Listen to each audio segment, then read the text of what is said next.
So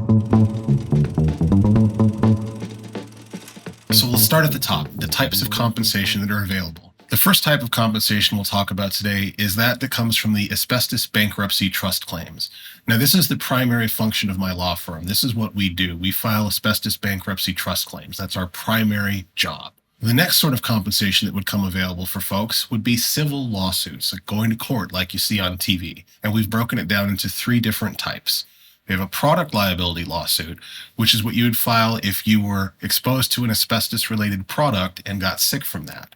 Then there's a premises liability lawsuit, which is a little bit different. If you were working at some job site and on that site you were exposed to asbestos, you could file a lawsuit against the owner of that job site because the law puts duties on owners of commercial premises to make sure that they warn and safeguard people who come onto their property. So that would be a premises liability lawsuit.